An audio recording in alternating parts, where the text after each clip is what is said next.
Welcome to the Eden Podcast, where we think again about the Bible on women and men, and we start with the correct understanding of what happened in the Garden of Eden, back in the beginning. Today we'll be hearing from Bruce C.E. Fleming. He's a former academic dean and professor of practical theology. The work of the True 316 Foundation is based on the research of Dr. Joy Fleming, who wrote the book Man and Woman in Biblical Unity, Theology from Genesis 2 to 3. Listeners like you are joining us as members of the True 316 Foundation and support the work to true the verse of Genesis 3:16 and the 7 key passages on women and men. It turns out, when Genesis 3:16 becomes clear, all the other passages become clear too. You can learn more at our website, true316.com. That's TRU316.com. And at the end of this episode, we'll tell you about a special gift we have for new members. And now, enjoy today's episode of the Eden Podcast. On the last episode of Season 9, titled Joy's Story, I interviewed Dr. Joy Fleming as she recounted how God led her to study Genesis chapters 2 and 3 for her doctoral dissertation at the University of Strasbourg, France. If you'd like to get a copy of her dissertation, visit our website at true316.com/shop. After teaching in French-speaking Africa as professor of Old Testament studies, when we returned to the States, she was asked to condense her 407-page dissertation for the average reader. She did, and it appeared as her book, Man and Woman in Biblical Unity, Theology from Genesis 2 to 3. We're serializing that book for Season 10 on the Eden Podcast. Here is the very first installment for you now.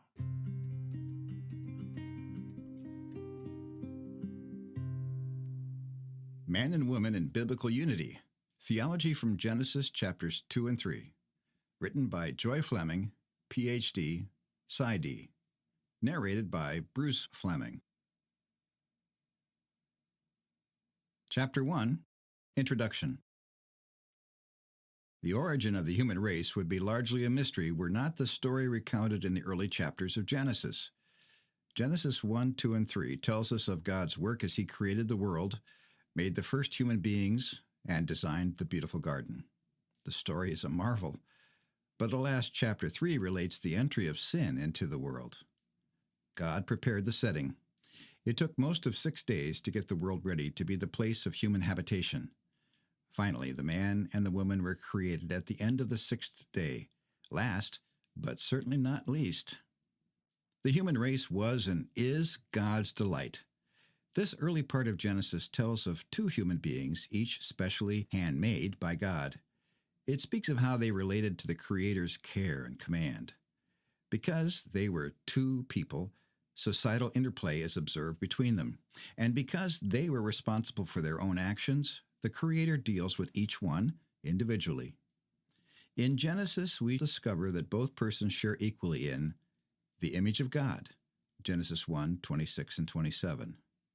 The charge to be fruitful and multiply, Genesis 1:28. The mandate to rule over the world God created, Genesis 1:26 through 31. The enjoyment of God's gracious bounty in Eden, Genesis 2. And even in the name Adam, Genesis 5:2. Neither person of either gender has greater intrinsic value than the other. They are partners in the grace of life. The text of Genesis 2 and 3 tells us of the Creator who graciously reached out to the 2 sinners and how the first couple experienced God's love as well as the results of their sin. But some claim Genesis 2 and 3 has much more to say about woman and man than that. Some hold that in creation, or as a result of the fall, God rank-ordered things on a vertical scale of hierarchy. They contend that the Bible teaches such a theology. As a result of that interpretation, women are encouraged to find fulfillment in being stewards within a framework of authority and submission in the home and in the church. Men are exhorted to exercise leadership in an attitude of servanthood. But the foundation of such a view is built on theological sands of a Genesis account wrongly understood. My own exploration yielded discoveries that will be surprising to some. My approach was to undertake a fresh analysis of the Hebrew text of Genesis 2:4 through 3:24. Then, theological conclusions were formulated on that exegesis. I have painstakingly attempted to discover what the text does say, as well as what it does not say or even imply. Theological constructs have then been carefully built on this solid biblical foundation. All of the textual analysis is not duplicated here, and the focus of this book is of necessity on the conclusions of the work. However, significant substantiation is offered for each major point, especially for those conclusions that may be viewed as controversial because of the history of the discussion and current debates. This book is intended to be read with the biblical text in hand. This book was abstracted from a doctoral dissertation by Joy Elaski Fleming, a rhetorical analysis of Genesis 2 and 3, with implications for a theology of man and woman, University of Strasbourg, France, 1987.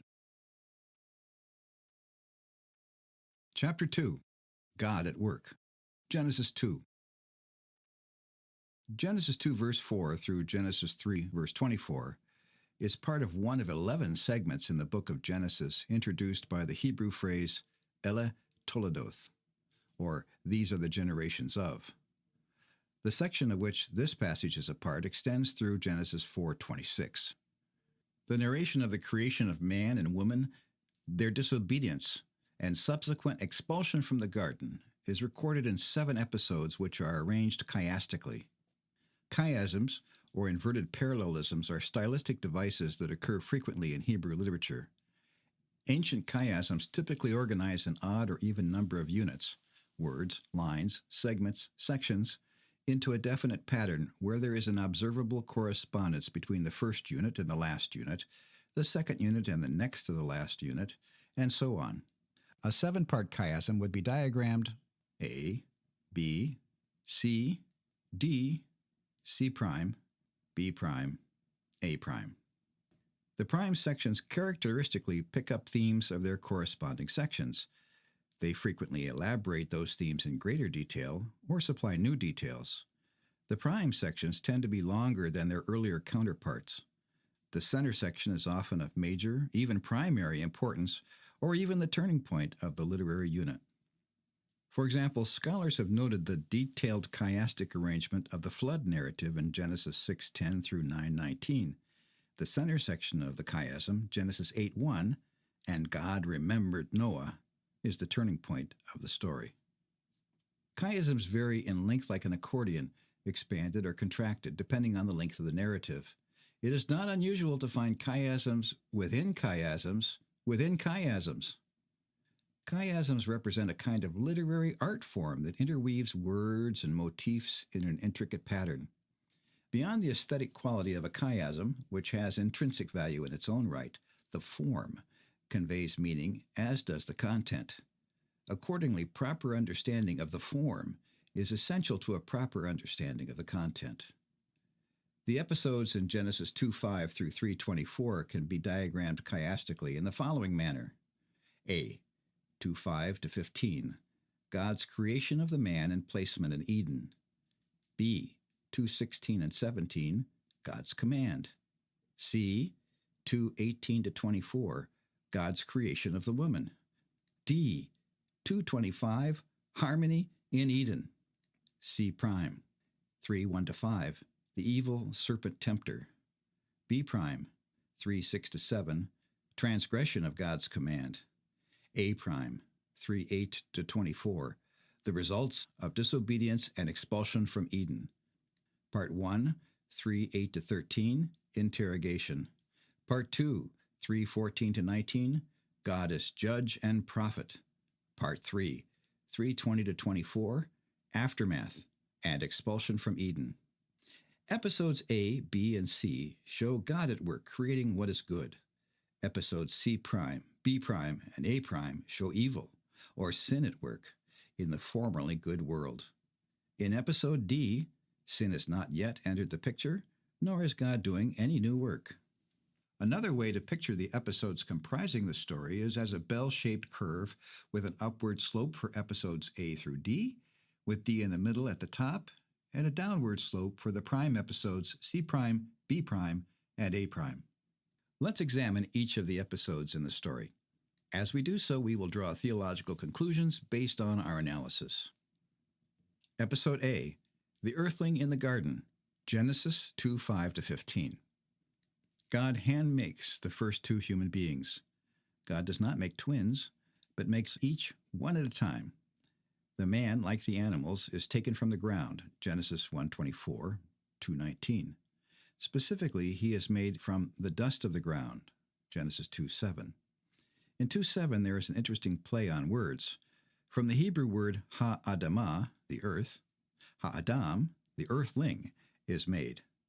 Unlike the animals, he is individually fashioned, yatsar, connoting the artistry of a potter.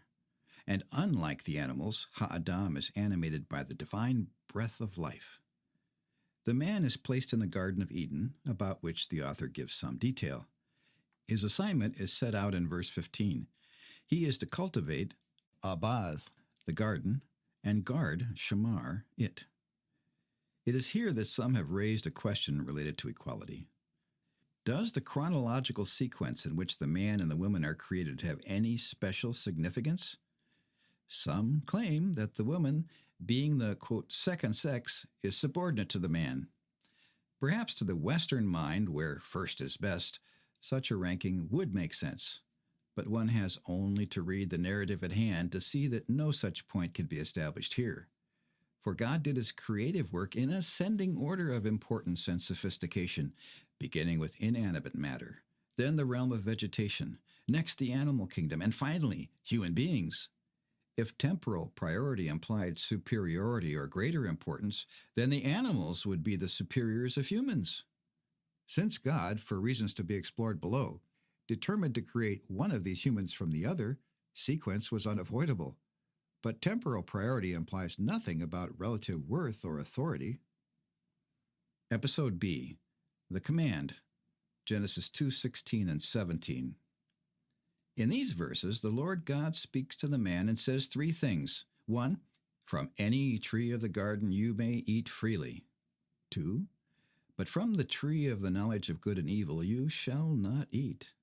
And 3, for in the day that you eat from it, you shall surely die.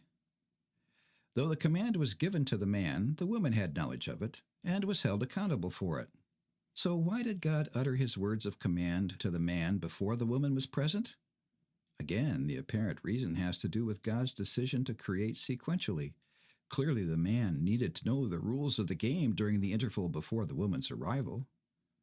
The text is silent about how the woman heard the command of God, whether directly from God or not, yet it would not have been necessary for God to again utter the same instructions and proscription in order for God to expect her obedience as well, since the man would have been capable of explaining the rules in Eden to the newcomer. This need not imply any superiority on his part, only that he needed to hear the command as soon as he was present in Eden. Episode C, Help Needed, Genesis 2:18-24. The Lord God's work of creation was not yet complete. Episode A included a man and a beautiful garden of trees with edible fruit. God spoke in Episode B, explaining the rules of the garden concerning what could be eaten. But something, or rather someone, was not present. The Lord God's words recorded in verse 18 express his evaluation of the situation and his intention to supply the missing person. But before he does, it will be best for the man to also become aware of what or who is missing. Once this is achieved, the Lord God will complete his creative work. In this way, God's masterwork will be best understood and appreciated. Episode C is comprised of three major parts. First, in verse 18, God observes that something is not good. That is, the man is alone. But God will make a corresponding partner, a companion, a counterpart.